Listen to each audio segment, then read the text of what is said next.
नमस्कार दोस्तों, जय हिंद। तो दोस्तों, आपने खबर तो सुनी ही होगी, क्योंकि पिछले 8 महीने के करीब हो गया है कि अफ़गानिस्तान पर तालिबान ने कब्जा कर लिया है और यूएस जो धूम दबाकर भागा है वो आप सबको मालूम ही होगा। लेकिन 23 मार्च के दिन कई सारी लड़कियां जब पहली बार स्कूल गई, तो ऐसा नियम बना दिया गया कि पूरे शरीर पर हिजाब पहनना है, और उसके बाद कोविड के नियमानुसार उसको मास्क पहनना है, और उसी तरह से उसको स्कूल पर जाना है। तो थोड़ी ही देर हुई और अचानक लड़कियां रोते रोते वापस आ गई, क्योंकि तालिबानियों ने फिर से नियम अभी इम्प्लीमेंट भी नहीं किया था और फिर से वापस खींच लिया, यानी कि लड़कियों को अगर आगे पढ़ना है तो बंद कर दिया जाएगा। और फिर कई सारे दंगे हुए, कई सारे बबाले हुई, लेकिन क्या करेंगे?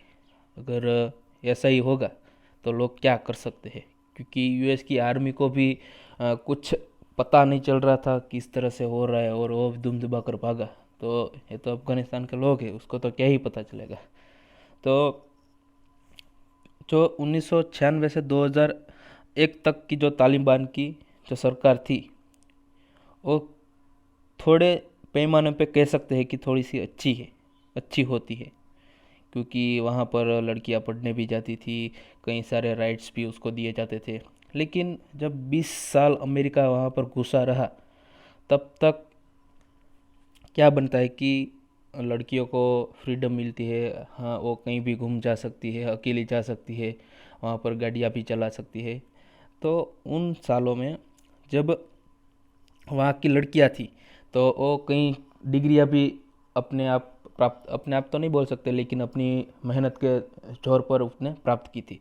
उनमें से कई सारी डॉक्टर भी होगी, कई सारी इंजीनियर भी बनी होगी, कई सारे अलग अलग गवर्नमेंट डिपार्टमेंट्स में भी होगी।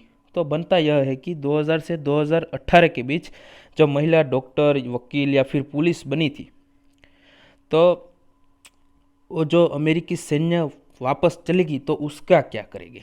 क्योंकि देश चलाने में ऐसे तो नहीं चलेगा, क्योंकि तालिबानियों ने लड़कियों को तो कर बिठा दिया है, और अभी पढ़ने जाने का ऐलान किया था वो भी वापस खींच लिया है। और ये तो नियम क्या ही बताओ, इस घटिया देश क्या क्या ही होगा आगे जाकर, क्योंकि लड़कियों को अकेले प्रवेश बंद कर दिया गया है।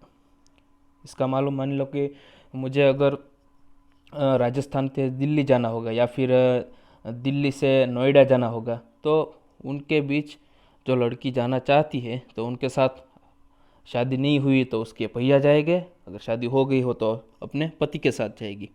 अगर ऐसा ना हुआ तो उसके लिए भी कई सारे प्रावधान दिए गए हैं कि लड़कियों को आगे नहीं जाने देना है। उसको कई सारी जो तालिबान के जो सीरियलों में जो भी कहा गया है, उनके मुझे क्या बोलते हैं, उसके मुताबिक उसको सजा होगी। और आपको बता दूं, जो पर्दे के पीछे लड़कियों को वहाँ पर रखा जाता है, उनके बिहाफ पर वहाँ पर 7,600 करोड़ का नुकसान हुआ है। आप अंदाज़ा लगा सकते हैं कि कितने पैसे होंगे, क्योंकि आप अनुमान लगा सकते हैं कि हमारे भारत में कई सारी महिलाएं की जो सरकारी दफ्तर पर है, या फिर डॉक्टर है, वकील है, इंजीनियर है, कई सारी लड़कियां की जो कि पॉलिटिशियन में भी है, मंत्रियां है, सांसद है, एमएलए है। तो वहाँ पर ऐसा कुछ तो है ही नहीं, क्योंकि लड़के वहाँ पर सब कुछ संभालते हैं। तो दोस्तों, ये तो हो गई अफ़गानिस्तान की जो मौजूदा हालात है उनके बारे में बात। लेकिन हमें यह सोचना होगा कि मान लो कि इस तरह से वहाँ पर कायदे कानून बनते हैं, तो उसका भविष्य क्या होगा? क्योंकि आपको मालूम है कि लड़के तो है ही, क्योंकि वहाँ पर लड़कियों की जो इस तरह से वहाँ पर होगा तो लड़कियों की आबादी कम होती जाएगी। उसका अर्थ मालूम है आपको? क्योंकि वहाँ पर आबादी अगर लड़कियों की कम होगी तो ऑल ओवर आबादी भी कम होने लगेगी। और वहाँ पर जो सरकारी दफ्तर वगैरह में जो महिलाएं कर्मचारियां काम कर रही थी, तो उनको सबको कर बिठा दिया गया है।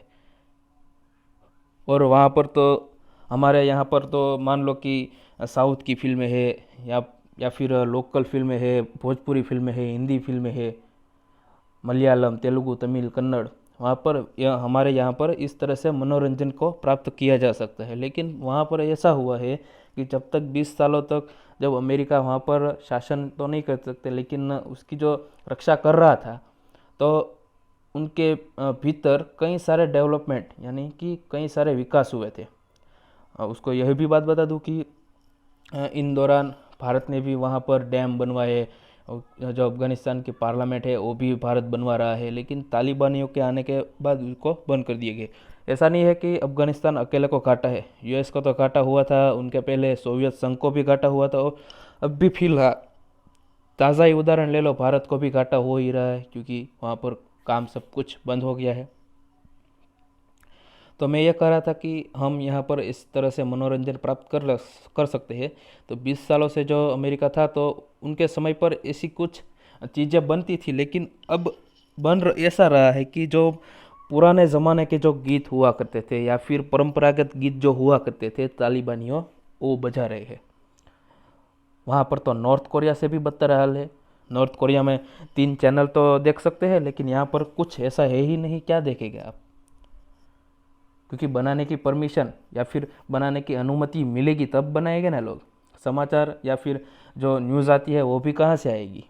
तो इस तरह से कुछ हालात है दोस्तों। इस तरह से मुझे यह आशंकाएं हो रही है कि अगर आने वाले दिनों में सब ऐसा ही चलता रहा तो पाकिस्तान में टेररिज्म बढ़ेगा। हालांकि स्टेट स्टेट स्पॉन्सर्ड टेररिज्म वहाँ पर है ही, अफ़गानिस्तान में है ही, और सारे कई जो सारे मुस्लिम देश है वहाँ पर है ही। लेकिन यहाँ पर बनेगा ऐसा कि दोस्तों आगे आगे आगे देखेंगे कि सारा कब्ज़ा अफ़गानिस्तान के जो नेबरहुड कंट्री है वहाँ पर वो कब्ज़ा करवाने लगेगा, क्योंकि शिक्षा तो है ही नहीं।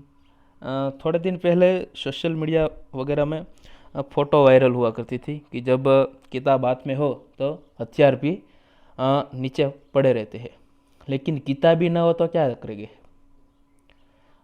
मालूम हो रहा है? किताब भी वहाँ पर ना हो तो क्या करेंगे आदमी? किताब हथियार हाथ में ले कर के किताब अगर पढ़ेगा तो मालूम होगा कि आप हथियार को नीचे छोड़ना पड़ेगा, लेकिन किताब ही ना हो तो क्या करेंगे? क्योंकि सारा कुछ तालिबानियों के भरोसे है। तो इस तरह से अगर दोस्तों देखा जाए तो वहाँ पर जो विकास की जो आशंकाएं है वो बिल्कुल ही बंद सी हो गई है। और आने वाले दिनों में पहले तो इकोनॉमिकल कोलैप्स होगा, या फिर श्रीलंका की तरह उसका हाल होगा, क्योंकि सभी देशों ने वहाँ पर जो सारे जो आर्थिक संबंध थे वहाँ से कट कर दिए गए हैं, या फिर जो भी व्यापार हो रहा था उनके बीच, जो भी चीज़ वस्तुओं का जो लेना देना आयात निर्यात होता था वो सब कुछ बंद हो गया। तो अभी तो यह स्कूल की बात हुई कि पहले परमिशन दे दी, उसके बाद फिर वापस खींच ली, और जाना होगा तो यहाँ पर हमारे हमारे यहाँ पर जो कर्नाटक में जो हिजाब मामला चल रहा है, तो उस तरह तो वहाँ पर तो क्या बोलते हैं उसको, तो पहन के ही जाना है, उसके अलावा कोई उसके पास विकल्प ही नहीं है। तो इस तरह से सोचना चाहिए, क्योंकि अगर यहाँ पर भी ऐसा होने लगा, क्योंकि अ, हम बात तो कर रहे हैं कि संविधान के मुताबिक हम बात कर रहे हैं कि सभी लोग समान हैं, लेकिन यहाँ पर तो भारत में भी सब उल्टा हो रहा है। क्योंकि मस्जिद हो या फिर चर्च हो तो उसके धर्मगुरुओं के हाथ में होते हैं, लेकिन हमारे मंदिर यानी कि हिंदुओं के मंदिर सब सरकार के कंट्रोल में है। मथुरा की बात कर लो तो मथुरा में जो कृष्ण मंदिर है तो सरकार के कंट्रोल में है, उनके बगल में एक ज्ञानवापी मस्जिद है तो वो मजहबी चला रहे हैं। उसके बाद तमिलनाडु में देखा जाए तो जो वो बालाजी का मंदिर है तो वो सरकार के हाथों में है, उसके थोड़े सी नज़दीक जो मस्जिद है वो मजहबी चला रहे हैं। उनके बाद केरल में जो पद्मनाभ मंदिर है वो सरकार चला रही है, और उसके बाद जो उसके करीब में ही मस्जिद है उसको मजहबी चला रहे हैं। गोवा में सारे चर्च देख लो, तो नागालैंड में जो चर्चिस है वो देख लो, या फिर दुनिया दुनिया में तो नहीं बोल सकते, लेकिन भारत में जो भी चर्च या मस्जिद है या फिर गुरुद्वारा हो उसको भी ले लेते हैं। उनको तो सब उनका धर्म के लोग चला रहे हैं, तो हिंदू धर्म क्या इतना कमज़ोर है कि वो अपने मंदिर भी नहीं संभाल सकता? नहीं दोस्तों, ऐसी बात नहीं है। क्योंकि जो हिंदू धर्म के आस्था के जो मंदिर है वहाँ पर जो कमाई होती है, उनके उनके कमाई की आपको क्या बताऊँ कि दुनिया के कुछ बड़े बड़े ऐसे देश है कि जिनकी जीडीपी नहीं है उतने तो हमारे यहाँ पर हिंदू मंदिरों की कमाई है। तो कमाई सरकार को दिख रही है, और सरकार कमाई हमारे जो क्या बोलते हैं उसको, जो वहाँ की रेवेन्यू है, तो उनको मस्जिद या फिर चर्च हो उनमें लगा रही है। तो दोस्तों हमें देखना चाहिए यहाँ पर इस तरह सा कुछ हो रहा है, तो उनके खिलाफ़ भी हमें आवाज़ उठानी चाहिए कि हमारे जो मंदिर है वो हमारे कंट्रोल में रहे। अगर सरकार चलाने लगी, सरकार चलाए, हमें कोई आशंका नहीं है, लेकिन मस्जिद और फिर चर्च हो या फिर गुरुद्वारा हो या फिर अज्ञाली हो, जो भी है वो भी सरकार चलाए। क्योंकि हमने जो सरकार ने क्या ठेका ले रखा है कि हिंदू धर्म की जो मंदिर है वगैरह हम रखेंगे, और जो मजहबी लोग हैं या फिर क्रिश्चियनिटी के लोग हैं वो अपने आप चलाएंगे।